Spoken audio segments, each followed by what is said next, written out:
Olemine ja olemasolemine. Olemine ja olemasolemine.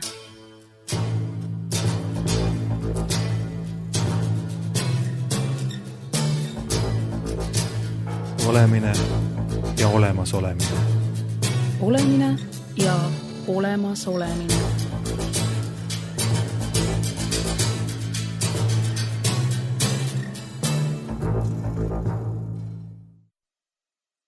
Tervist! Stuudios on Einar Laigna.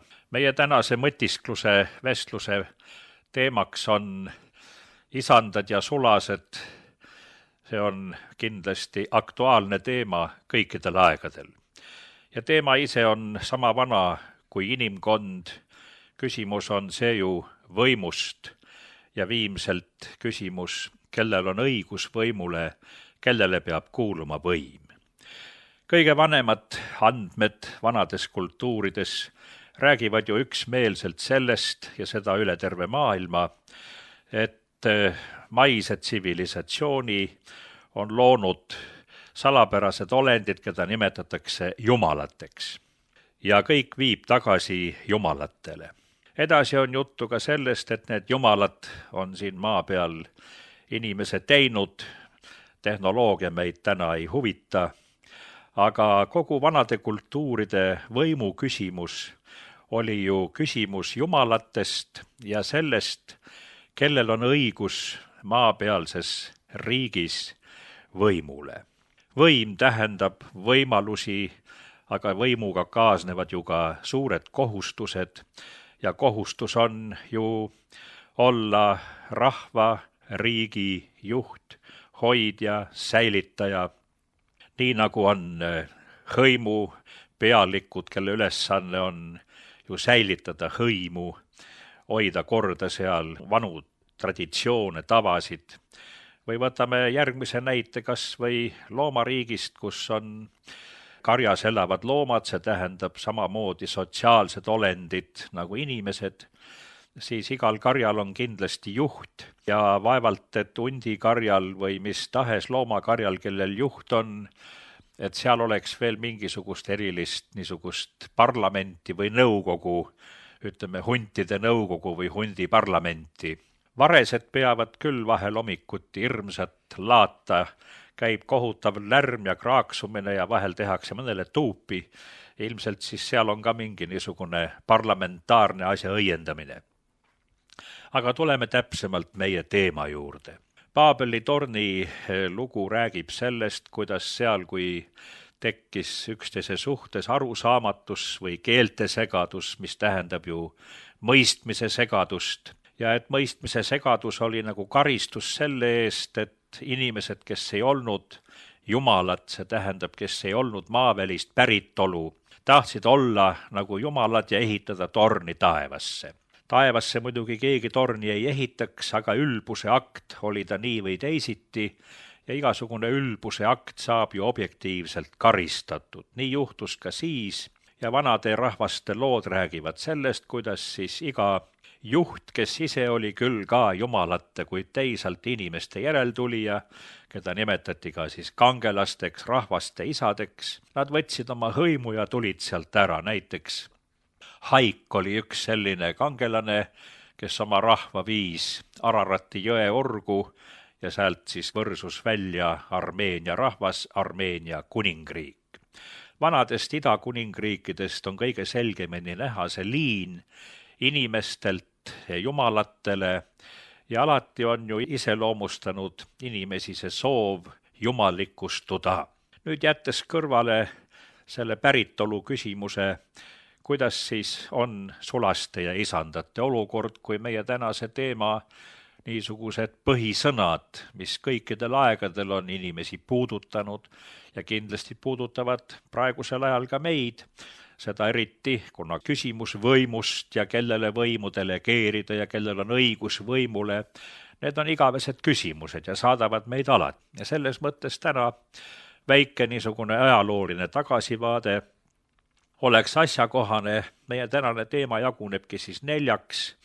Esimene osa on sissejuhatus, teine osa on selle küsimuse vaatlemine konkreetselt Vene ajaloo kontekstis, 3. teema oleks meil demokraatia mõistest ja Eesti Vabariigi põhiseadusest ja 4. teema, kuna jõulupühad on ligidal, oleks siis jõuluteema ehk teema Jumala sulasest.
Läheme siis nüüd järjest teemaga edasi. Esimese teema juurde kuulub veel siis see, kui jumalate, kuningate ja kangelaste teema, küsimus sellest, kuidas on tekkinud vanadel aegadel eelriiklikul ajal juba niisugune ilming nagu hõimu aristokraatia. Kas aristokraatia mingil rahvakoosolekul valiti või on aristokraatia aadelkond tekkinud loomuliku elusuhtluse ja loomuliku olukorra loomuliku käigu läbi? Vastus on loomulikult see, et aristokraatia on tekkinud loomuliku valiku teel igapäevases elus. Lihtsalt selguvad välja need inimesed, kes kannavad endast neid omadusi, mida vajab kogu hõim või kogu rahvas või kogu suguharu selleks, et nii sisemist korda hoida kui ka garanteerida kaitset väliste hädaohtude vastu. Seega aristokraatia pidi alati olema ka sõjakas. Võtame kas või meie oma esivanemad viikingi ajast, viikingi kuningas, viikingi pealik. See pidi kindlasti oma tarkuse, kavaluse, sõjamehe oskuse, füüsilise jõu kõigega kõlbama hõimu, kõlbama selle maakonna rahva juhiks, sest tema peal lasus määratu vastutus selle hõimu säilimise ja allesjäämise eest. Seega aristokraatia kujunes loomuliku valiku teel, kus need inimesed, kes sünnipäraselt juba omasid neid omadusi, sobisid kõige paremini nende ülesannete täitmiseks. Nende võim oli loomulik, see tulenes maailma loomulikust korrast või nagu me seda ütleme, jumalikust korrast. Aga nüüd võimuallikas. Kes on siis võimuallikas? Tänapäeval me ütleme, võimuallikas on rahvas. Me jõuame sinna ka. Igatahes see küsimus sulastest ja isandatest, kui esimese teema kokkuvõtet teha. Maailm on alati jagunenud ja saab alati jagunema rikasteks ja vaesteks, sulasteks ja isandateks. Ja läbi ajaloo on ju olnud ikka niimoodi, et isandaid on arvuliselt võrreldes sulastega hoopis vähem või päris vähe ja sulased on arvukad, neid on palju. Elustandardi järgi on jagunemine selliselt. Suurem osa materiaalsest ressursist on isandate käsutada, kasutada ja väiksem osa sulaste. Ehk nii nagu tänapäeval me teame ka praeguses maailmas statistika kohaselt, et 20% maailma elanikkonnast kuulub 80% kogu varanduslikust ja materiaalsest jõukusest. Maailmas pidi olema 3 kõige rikkamat inimest, kes on rikkamad kui järgmised 600 miljonit. Kui lugeda üles tänapäevane statistika, siis niisugust erinevust ei tea, kas ükski mineviku kuningriik saabki välja pakkuda, missugune on erinevus rikaste rikkuse ja ülejäänud masside, võiksime öelda, masendava vaesuse vahel. Nii et alati on olnud ajaloos see pilt nii, sulaseid on palju, lihtrahvast ja nemad on siis vähema materiaalse hüve omanikud ja osasaajad. Ja põhiressurss, mis peab tagama siis vähesele hulgale isandatele võimalused nii nende ülesannete täitmiseks, mis neil ühiskonnas on, kui ka kindlasti oma isiklikuks hüveks, et enamus ressursist on siis nende käsutada ja kasutada. Sellest on tulnud ka see niisugune, ütleme, klassivahe, ka klassiviha ja kindlasti vaesema inimese soov olla kui isand, nii nagu valitseja tahtis olla nagu Jumal, tahavad alamad olla nagu isandad, mis on inimpsüühikast lähtudes päris loomulik ja mõistetav soov. Nüüd vaatame seda küsimust päris teaduslikult konkreetselt Vene riigi kui meie naaberriigi, kellega meil on vähemalt 1000-aastased kõikvõimalikud kontaktid ja kooselu vormid olnud, kooselu, milles on kindlasti palju negatiivset, aga kooselu, milles on olnud ka palju positiivset, millest viimasel ajal paraku ei tavatseta rääkida, sest elu ei ole ainult nii must, ta ei ole ka päris must-valge, tal vahepeal on palju muid toone ja kindlasti on ka Eesti rahva kujunemine 19. sajandil eneseteadlikuks rahvaks, tema majanduslik kosumine ja riikluseni jõudmine toimus siiski paraku Vene tsaaririigi, ütleme niimoodi, Vene kotkatiibade ja kaitse all. Ja seda meil oleks kah asjakohane ja aus tunnistada, et Eesti riiklus ja sellele eelnev rahvus, eneseteadlik rahvus, kes jõudis riigi tegemiseni ja kelle rüppes kujunesid need haritud inimesed ja erialainimesed, kes realiseerisid riigi, et see toimus ka nii tsaaririigi rüppes. Nüüd läheme siis selle Vene riigi problemaatika juurde. See on Vene ajaloos ja mitte ainult Vene ajaloos, see on ka päris teiste rahvaste ajaloos, võime siin prantslasi näiteks tuua või keda tahes ka Euroopast, teema nagu tsaar ja isehakanu. See temaatika on Venes olnud ajalooline võtmeprobleem, mis on Venemaal kõige niisuguste rängemate kataklüsmidega ennast ilmutanud ja ka mitmete teiste jõudude poolt ära kasutatud. Vene ajaloolane Klutševski, võrreldav niisuguse nimega läänes nagu Rooma ajaloolane Mommsen, kes kirjutasid 19. sajandil võimsaid koguteoseid ja suuri võimsaid ülevaateid, räägib nii, et kuidas sai see esimene vale Dmitri kui fenomeen Vene ajaloos, kui isehakkanuse niisugune musterkuju, kuidas kõigepealt sai ta olla tükk aega nii edukas ja kuidas kujunes sellest isehakkanute probleemist Vene ajaloos peaaegu riigi krooniline haigus.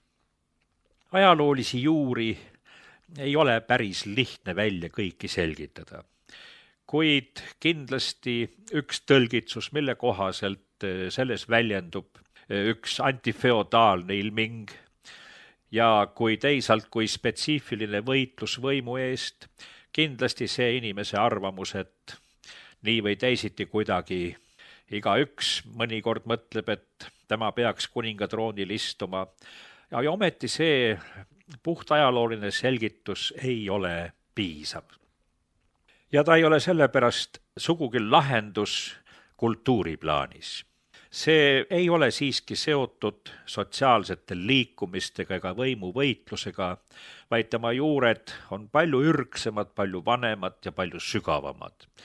Ja peituvad nimelt selles maise tsivilisatsiooni ja inimkonna alglugudes, sealt üle Bütsantsi tulnud Vene ühiskonna ideoloogiasse. Ja nimelt on see seoses isehakkanuse kogu probleem ja üldse see arvamus, et võim võib kuuluda kellele tahes, on seoses kõigepealt niisuguse võimsa teguriga kultuuris, mida tänapäeval vast ei osata enam niimoodi mõista, aga kui sajandeid on olnud üks kultuurkond ja üles ehitunud sellele lootusele, et on tagasi tulev Jumal, tsaar, lunastaja. Lunastuse igatsus on ju inimkonnas tänase päevani. Järjest tehakse panus millegile, millest loodetakse ja mida arvatakse, et see teine või kolmas avastus või mingi uus teadusharu, see nüüd lahendab kõik inimkonna küsimused. Lunastuse soov on nii sügaval inimeste sees, see ei ole teadlik, kuid inimtegevuses väljendub see pidevalt, oodatakse millestki midagi seletamatut, mingit jõudu, mingit nähtust, mingit ilmingut, olgu see tehnika, olgu see mis tahes, kes lunastab inimese nendest olukordadest, mille nimi on ikka see hädaorg, nagu Dante ütleb, valledi lagrime pisarate org siin maailmas, haigused, puudus, viletsus, nälg, mis tahes, et kõigist inimlikest hädadest keegi nagu ühe hoobiga lunastaks. See inimeste lunastuse soov ja inimese usk ja lootus tulevikule sellega seoses on niivõrd võimsad tegurid, et need igas ka Eesti valimiskampaanias mängivad nii võimsat rolli, ma ei tea, palju Eestis on inimesi, kes seda suudavad analüüsida ja seda süvatasandit inimhingest ja kultuurmentaalsusest välja tuua, et näha selle ilminguid hetkeolukorras, siis selle aluseks on ju religioosne element, kui vene kultuuri ja mitte ainult vene kultuuri võimas alus ja ilming. Isehakkanuse seos, psühholoogiline seos suhtumisest tsaarisse. See saab ju ilmuda siis, kui ilmuvad tsaarid ise. Kuningas, tsaar, tseesar, valitseja, tema jumalikustamine, tema sakraliseerimine on alati. Ei maksa arvata, et see kuulub minevikku. Ka tänapäeva maailmas inimesed, kelle kätte on koondunud riikides suur võim, olgu selle allikas ja lähemis tahes, me suhtume ometi võimusse teatud sakraliseeringuga. Tsaaride võidmine troonile, mida see tähendas? Christos kreeka keeles, eesti keeles Kristus, tähendab ju võitu. Ja iga võim maailmas pidi ju taandama ennast läbi nende dünastiate, läbi nende vereliinide, pidi taandama ennast ikkagi jumalatesse tagasi, nendesse, kes maa tsivilisatsiooni rajasid, ainult need liinid olid legitiimsed, ainult need liinid olid seaduslikud ja ainult nendesse liinidesse kuulujatel oli õigus võimule. Näiteks praegu nüüd nii juba küllaltki laialt tuntud Merovingide lugu, Merovingide dünastia püüdes õigustada oma legitiimsust, seaduslikkust ja õigust võimule, pidi kindlasti oma sugupuu liitma Jeesuse Kristuse sugupuuga ja selle tõttu, kui kõikide kuningakodade need sugupuuliinid läksid ju kõik ikkagi tagasi üle Kristuse kuningast Taavetile, Saalomonile, Taavetile ja sellega püüti näidata, et see on õige jumalatest lähtuv võimuliin. Nii et see merovingide sugulus Kristusega ja kõik, et see Maarja Magdalena tuli oma lastega ilusti Prantsusmaale ja kuninga sugu sellest kõik tuleneb, siis kõik valitsejad püüdsid näidata oma vereliini ulatuvust üle Kristuse vanadesse kuninga suguvõsadesse. Ja Kristus ise ütleb, minule on antud kõik meelevald, mis tähendab ju võimu taevas ja maa peal. Seega on see kosmilis universaalne sündmus ja räägib võimu objektiivsusest. Ja objektiivse võimu üks niisugune objektiivsus ju väljendub selles nagu loodusseaduses, et väliselt inimene ju võib loodusseadust rikkuda ja rikubki, aga loodusseadus maksab kätte, nii nagu ebatervislikud eluviisi suitsetaja loeb paki pealt küll hirmsaid ähvardusi ja suitsetab ikka, et see objektiivsus väljendub objektiivsetes tagajärgedes. Ehkki alguses tundub, et midagi ei juhtugi, tee mis tahad. Ja sõna tsaar on ju vana Venes olnud alati sakraalne mõiste. Ta on piibelliku päritolu Cäsar, nagu Taavet Saalomon. Jumal on taevane tsaar, tsaar on maine tsaar ehk maine Jumal ise. Ja nüüd, kui me näeme ajaloos, kuidas näiteks Vale Dmitri Venemaal, teda nimetati ka õiglaseks päikeseks. Või võtame näiteks Kim Il-sung, Korea diktaator, päike paistab. Kõik filmid algasid Mao Tse-tungi ajal Hiinas sellega, et kõigepealt tõusis päike ja päikese keskele ilmus Mao Tse-tungi nägu. Meil ei maksa naerda seda. See on väga vana arusaam, väga vana ja ürgne võimu mõistmine. Päike paistab, õiglane päike ja sellega koos käib ka muidugi iseenese pühakuks kuulutamine. Jumal üle jumalate, tsaaride tsaar, kuningate kuningas, nii nagu muinasidas tihti Assüüria, Babyloonia kuningad ennast nimetasid. Tsaar üle kõikide tsaaride. Ja nüüd, kui vaatame Vene ajaloos edasi, niisugune mees nagu Kondratis Selivanov ehk Peeter III, tema ema hüüti kuidas? Bagaroditsa, jumala sünnitaja, ei rohkemat ega vähemat. Ja lihtrahva hulgas, kuna oli see lunastuse ja Kristuse tuleku ootus sügavalt hinges sees, sajandite niisugune ladestus, mentaalsusladestus, siis oli ju ka küsimus sellest, juhul kui ühiskonnas olid, ja need on alati, sotsiaalses elus või mis tahes, et tekivad kahtlused, kas see tsaar, kes võimul on õige, kas ta on legitiimne, äkki ei olegi. Ja et see päris lunastaja tuleb ja näiteks Pugatšovil oli mingisugune sünnimärk selja peal, arvati, et tema on ka siis sellepärast jumalast kindlasti määratud. Ja selles mõttes ongi, mis on revolutsioon? Revolutsioon on paganlik mäss ajaloo vastu. Ehk teisisõnu, revolutsioon lähtub sellest, et võimu võib usurpeerida. Võim on jumaliku päritolu, aga et nüüd ükskõik, kes selle võimu võtab. Ja paljude dünastiate, ütleme niimoodi, või ajaloo raskes olukorras ja otsustaval hetkel osutus see nende nõrkuseks, et nad olid niivõrd veendunud, et võimu kuulumine neile on niivõrd iseenesest mõistetav, et iga mäss selle vasta on juba mõeldamatu. Aga et võimu peab ka hoidma, seda eriti olukordades, kus levivad arvamused, nagu kõlbaks iga inimene võimu juurde, nagu kõlbaks iga inimene troonil istuma. Kes on siis usurpaator? Ehk selle haaraja, mis talle ei kuulu. Võimu usurpaator osutub alati ajaloos hävitajaks. Näiteks 4. sajandi keskel 60. aastatel Junianus Apostata. Ajalugu on ju Jumal inimese kontseptsiooni areng ja teostamine. Kristlik religioon andis alles niisuguse teaduse nagu ajaloofilosoofia.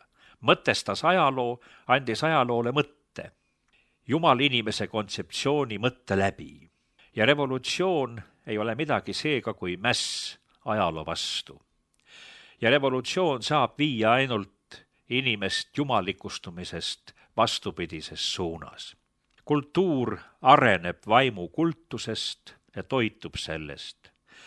Vastupidine liin, nagu kõikidel hukkuvates tsivilisatsioonides, on põhirõhk, millel ainult veel materiaalsetel asjadel, materiaalsel heaolul või millel tahes. Olemine. Ja olemasolemine.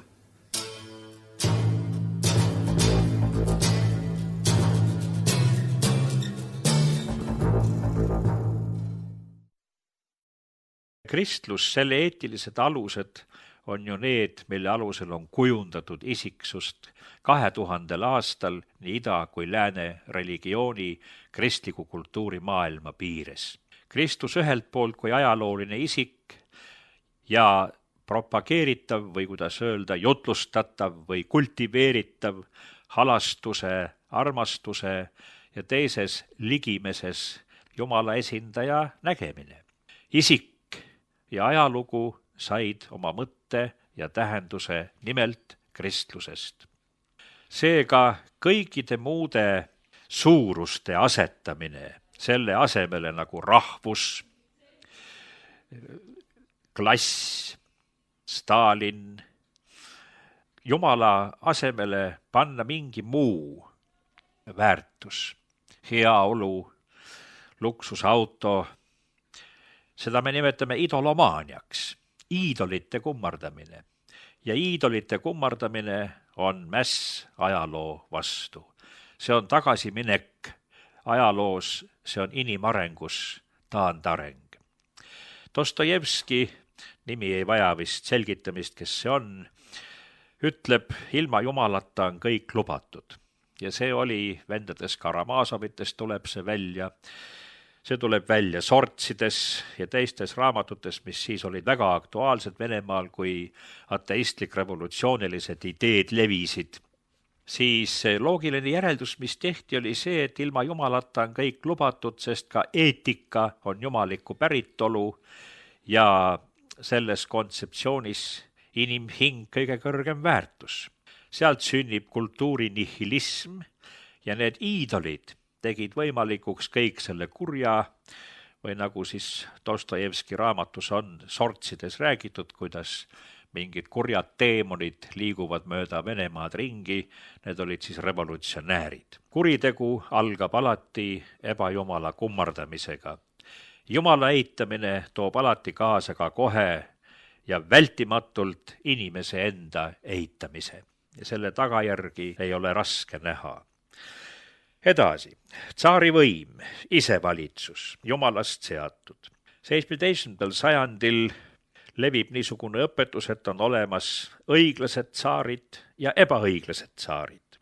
Venemaal elas usk tsaaride jumalikku õiglusesse vähemalt 1905. aasta revolutsioonini ja nendele veristele sündmustele, mis lavastati nimelt selleks, et rahvas lakkaks uskumast tsaari õiglusesse ja headusse. Prantsuse revolutsioonile eelnevad finantsoperatsioonid ja muud seal kuninganna ehetega ja mis seal skandaalid kõik korraldati, selle eesmärk oli täpselt sama, õõnestada armastust, austust, respekti ja usku kuninga võimu. See oli nagu eellugu revolutsioonile. Missugused on siis need tsaarid, mis on õiglased või ebaõiglased? Määrab ei ole käitumine, vaid ja õiglus selles mõttes vaid eesmärk. Näiteks Ivan Groznõi on õige tsaar, vaatamata sellele, et teda tuntakse ka ajaloos Ivan julmana, nagu Groznõi ütleb, see sõnagi tähendab. Stalini ajal öeldi teda nii pehmemalt, öeldi karm, tähendab, et seda julmust nagu natuke pehmendada.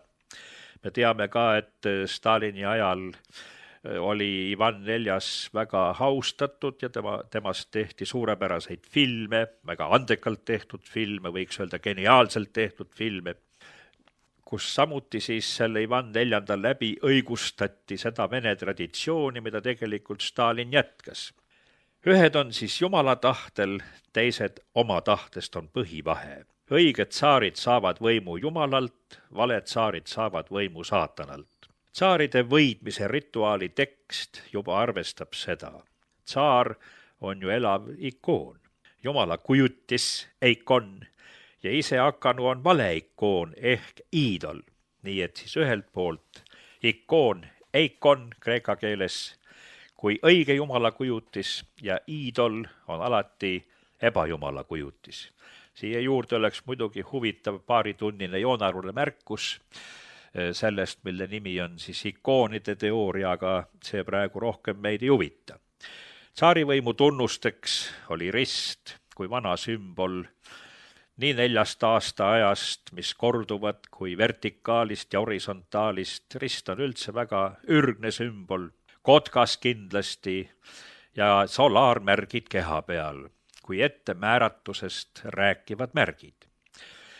Ja Vale Dmitri ja Pugatšov kuulutasid ennast kotkaste sukku ja neil mõlemil oli siis olnud, nagu kirjanduses ka räägitakse, ristimärk seljas mingi, missugune siis täpselt ei tea, ainult on et ristimärk. Ja paljud usuvadki Pugatšovi selle märgi põhjal.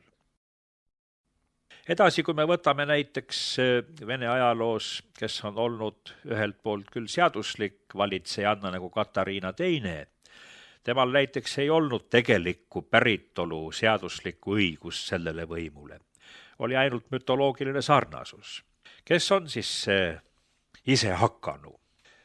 Kes on ta oma sisult ja oma olemuselt? Kõigepealt kuulub siia muidugi maskeeritud karnevalikultuur ja karnevali käitumine. Ja 17. sajandil levibki Venemaal, eriti Moskva ümbruses, niisugune peaaegu maniakaalne mängimine nagu mingi moehaigus, igrav tsarja, tsaari mängimine. Ja sellest on ka meil Eestis siin niisugused ilusad ilmingud, nagu näiteks lapsena mäletame, kuidas poisikestena jooksime, kes esimesena jõudis kännu otsa, siis tuli öelda, mina kännu kuningas, sina olid siis sitalabides või kivi kuningas. Et see on niivõrd ürgne, inimese seest tuleb see välja, see soov niimoodi könka otsa tormata. Muuseas, paavianid ja ahvikarjad, kui lähevad kuskile, siis on ka könka ümber võib käia võimuvõitlus. See, kes sinna jääb, see on siis üle kõige, see on kuningas. Ise hakanud lüüakse minema jälle ja nii, et see on huvitav on jälgida loomapsühholoogia alusel. Sellest võiks Turovski rääkida ülipõnevaid ja ülitoredaid lugusid. Nii et see mäng läheb omaette maaniaks siis. See laste võidujooks ja või kes jõeni jõuab ja saab tsaariks. Ja see läks niisuguseks, et seda hakati Venes keelama, karmilt karistati, isegi on juttu sellest, et kasinili saeta, et hukati selle eest. See on väga tähelepanuväärne, sest võimu küsimus on alati niivõrd terav, et igasugune niisugune võimule, mis sinule ei kuulu, pretendeerimine, seda nähakse väga raske kuriteona. Peeter I on teine tsaar, kes mängib ja Peetri suhtes olid ju väga tugevalt need arvamused, et on vale tsaar. Nii oma käitumise pärast, mis oli tihti provokatsiooniline ja sellest ka siis vanausulised, kes põgenesid Eestisse elama, nii et see on minu arust väga ilus näide, kuidas Eesti on juba olnud sajandeid tagasi varjupaik Vene dissidentidele.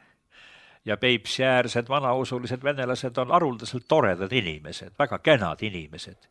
Ja Eesti riigis on neil olnud rahupaik ja hea koht elada ja oma vanausuliste kommete järgi olla. Nii et need, kes süüdistavad meid Vene vastasuses, võiksid Peipsi äärest pihta hakata ja seal on pikk ajalugu sellest, et asi on vastupidi. Niisiis nii Ivan kui Peeter rõhutavad oma õigsust. Nemad ei ole ise hakanud, nende võim on legitiimne. Aga nendega ometi kaasnes antikäitumine, see tähendab, nii Ivan kui Peeter olid käitumiselt antikäitujad. Milles seisneb antikäitumise mõte? Antikäitumise mõte ongi selles, et ma võin teha mis tahes, kuna minu võim on legitiimne, siis ükski asi seda ei kahjusta. Ma ei pea isegi käituma tsaarina, ma võin omale lubada muud, sest minu võim on väljaspool kahtlust. Ta on legitiimne, jumalikku päritolu. Seega ei saa teda keegi minult ka usurpeerida.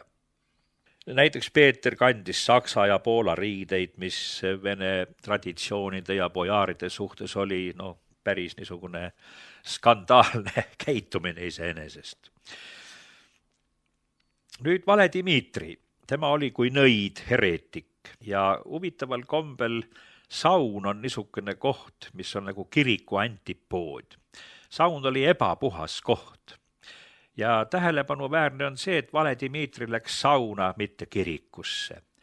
Ja kui ta maeti, siis teda maeti nagu nõida või enesetapjat. See tähendab, maeti maha ja laip kaevati kohe välja ja põletati. See tähendab, maa ei võta vastu. Maa peale jätmine, matmata jätmine on sama niisugune kohutav suhtumine.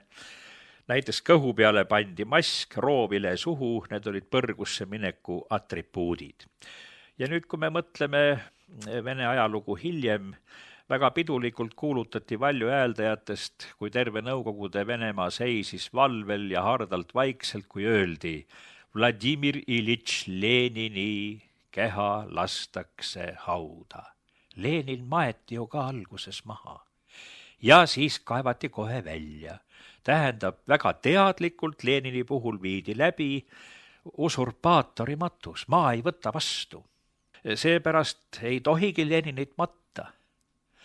Ta peabki maa peale jääma. Küsimus on, kas mausoleumisse, aga kultuur ajalooliselt tulekski ta maa peale jätta. Maa ei võta ise hakanud vastu. Ta peabki jääma maa peale.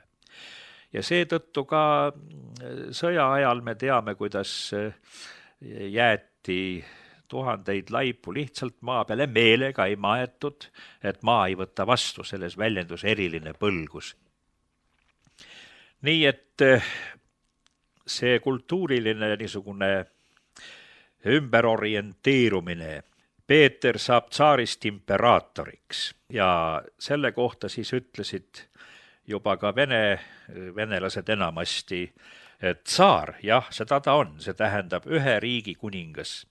Aga imperaator viitas juba Roomale ja maailma valitsemisele, selles juba väljendus maailma valitsemise pretensioon.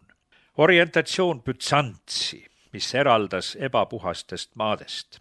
Bütsantsi kui maailma impeeriumi, see oli tagasivaade Augustusele, olla uus Jeruusalemm või Room, mõlemad Moskva.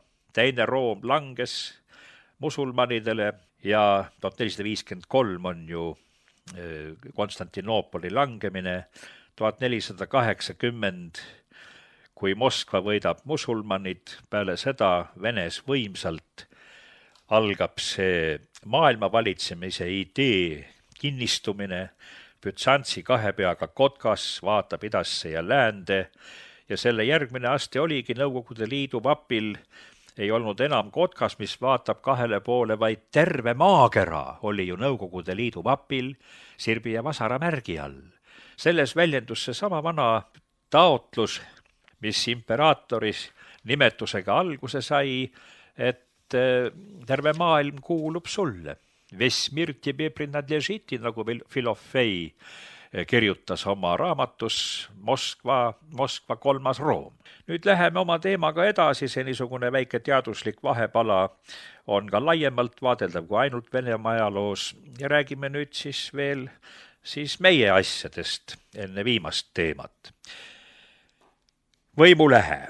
Meie tänapäeval nimetame oma ühiskonda demokraatlikuks ja demokraatlikus ühiskonnas me korrutame seda ühte lugu, on võimu lähe ja võimu allikas on rahvas. Rahvas on, ja on öeldud veel, rahva hääl on Jumala hääl. me näeme jälle, kuidas moodi see Jumala mõiste tuleb sisse, absoluudi mõiste, ja et selleks absoluudiks on demokraatlikus süsteemis rahvas kui võimulehe. Eesti Vabariigi põhiseadus ja oma preambulas seab ka selle võimu eesmärgi ja võimu eesmärk on missugune? Eesti rahvuse ja kultuuri säilimine läbi aegade. See tähendab püha ja ülim eesmärk, milleks Eesti riik on loodud. Sellega ei piirdu asi. See toimub kuidas? Õigluses ja õiguses, mis on sotsiaalne printsiip. Lisanduv sotsiaalne printsiip tähendab seda, et meie põhiseadus on ühelt poolt küll natsionalistlik, kuid teisalt sotsiaalse õigluse printsiip. Välistab marurahvusluse ja Eesti Vabariigi põhiseadus ja tegelik elupraktika on alati loonud need samad võimalused kõikidele rahvusrühmadele ja rahvuskultuuridele. Nii nagu on ju meil siin Eesti ja teiste rahvaste sõprusühingud ja nende kultuurautonoomiad kõik, see on meil tuntud asi, ma ei hakka seda üle korrutama siin. Et rahvas on võimu allikas. Ja nüüd tuleme uuesti tagasi meie pealkirja juurde, mis tegelikult oligi mul eesmärk selgitada sulased ja isandad. Kui läbi tuhandete aastate isandad olid väikesearvulised ja rikkad ja sulased suurearvulised ja vaesed, siis demokraatia on tõepoolest esimene süsteem maailma ajaloos, kus on vastupidi. Sulased on rikkad ja isandad on vaesed. Sest kui demokraatias rahvas on isand ja rahva poolt valitud rahva teenrid on ju sulased, siis isand on suurearvuline ja sulased on väikesearvuline, kuid sulaste võimalused ja majandusvõimalused ja ligipääs rikkustele ja hüvedele on niisugused, nagu kunagi olid isandatel. Nii et siin on väga huvitav mõelda neid nimesid. Ja nüüd, kui isandad ehk rahvas maksavad oma sulastele nii kõrget palka, mis võimaldab sulastel elada paremini kui isandatel ehk rahval enesel, siis on rahval ehk isandal õigus nõuda, et sulased teeniksid oma isandat truult ja hästi. See tähendab sulaste ülesanne demokraatlikus ühiskonnas. Rahva teenrite ülesanne on ellu viia põhiseadust ja põhiseaduses on sätestatud see, et isandad ehk rahvas ja kultuur ja keel säiliksid läbi aegade. Ma arvan, see on täiesti loogiline mõttekäik. Isandad ehk rahvas peaksid moodustama väga tugeva liidu. Rahvas peaks liituma. Ja see liit peaks olema võimalikult ühtne oma valikute tegemisel ja valikute tegemisel siis nisuksi sulaseid panema rahva teenriteks, kes ei taha usurpeerida isandatele kuuluvat võimu. Kujutame ette, kui kuningakojas köögitöölised ühel päeval otsustavad, et teeme nii, et me sööme kõik ise ära ja valitsejale ei anna enam mitte midagi. Ühesõnaga, teeme paleepöörde ja haarame võimu. Nii et, kallis raadiokuulaja, me näeme, et me ajaloo käest ei pääse ja me tänapäeval elame läbi teiste nimede all täpselt samu probleeme, mis on läbinud ajalugu tervikuna. Ja kõige lõpuks siis mõelgem jõulud. Jõulud on sündmus ja Kristus ei olnud midagi muud kui uus impulss inimkonnale, uus jumalikustamise katse. Sest Jumal inimese kontseptsioon ongi see, et inimene ligineks Jumalale, selleks teeniv Jumala sulane. Kristus tuli valitsema teisiti ja valitsegu siis jõuluajal meil mõistmine, arusaam, armastus ja alastus. Tänan tähelepanu eest, stuudios oli Einar Laigna.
olemine ja olemasolemine. Olemine ja olemasolemine.